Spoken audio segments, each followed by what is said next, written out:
This is part 31 of ASP .NET Web API tutorial. In this video, we'll discuss the use of RoutePrefix attribute with an example. Let's flip to Visual Studio. This is the same example that we worked with in our previous video. At the moment, we're using both the routing mechanisms, attribute routing and convention-based routing. This method has got the route attribute, so it's using attribute routing, whereas these two methods does not have the route attribute, so they're using convention-based routing. Let's also make these two methods use attribute routing by decorating them with the route attribute. We want this method to be mapped to API/students, and we want this method to be mapped to API/students / the ID of the student. ID is the parameter and we specify parameters in curly braces. So let's run our application by pressing Ctrl F5. Now let's quickly test all our routes. So if we navigate to /API/students, we get the list of all students.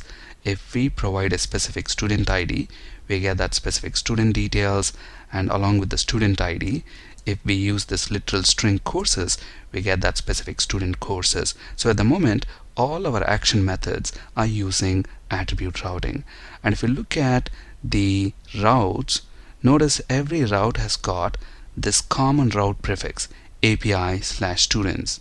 Now, instead of repeating that common route prefix on every controller action method, we can specify that at the controller level using the route prefix attribute. So let's do that now.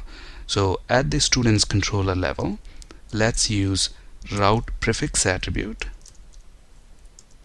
and then we are going to specify that common route prefix right here. Now, since we have specified that common route prefix at the controller level, we don't have to repeat that common prefix on every controller action method. So I can get rid of this route completely from there.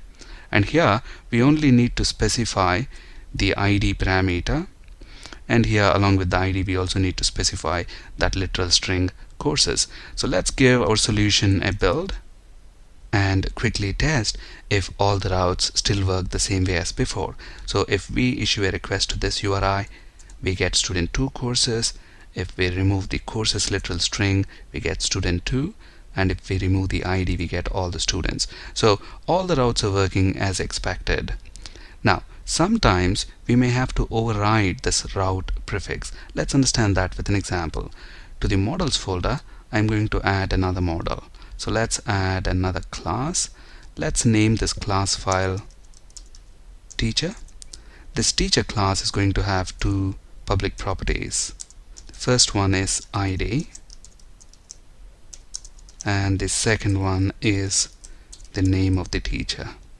Name of the teacher is string, so let's change the type to string.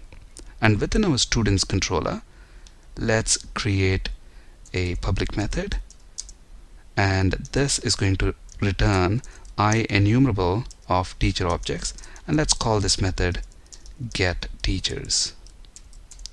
And inside the method, let's create a list of teacher objects, and let's call the list teachers equals new list of teacher objects, and let's create 3 teacher objects.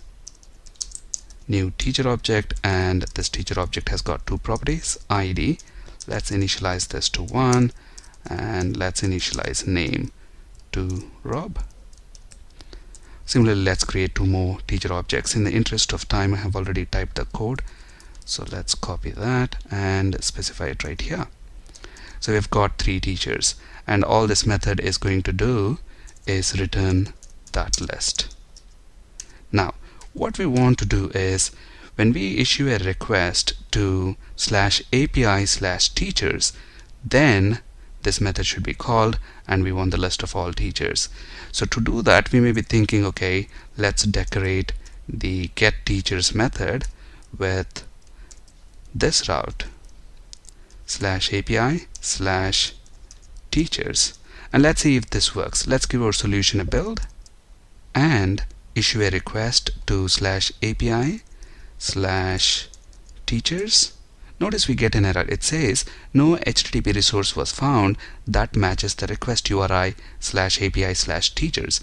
Now if we issue a request to /API/students /API/teachers, then we get the list of teachers as expected.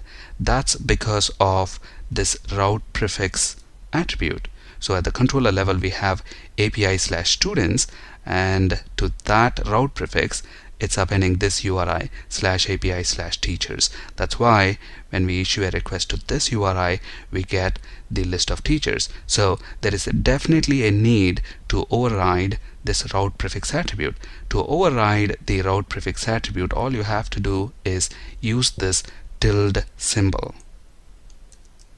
So tilde /API/teachers. So let's give our solution a build and issue a request to API/teachers. Notice we get the list of teachers as expected. So this URI /API/teachers is mapped to this controller action method. So here we're using the tilde symbol to override the RoutePrefix. So what is the use of RoutePrefix attribute? The RoutePrefix attribute is used to specify the common route prefix at the controller level to eliminate the need to repeat that common route prefix on every controller action method. And here is an example. How to override the route prefix? Use tilde character to override the route prefix. And here is an example for that. Thank you for listening and have a great day.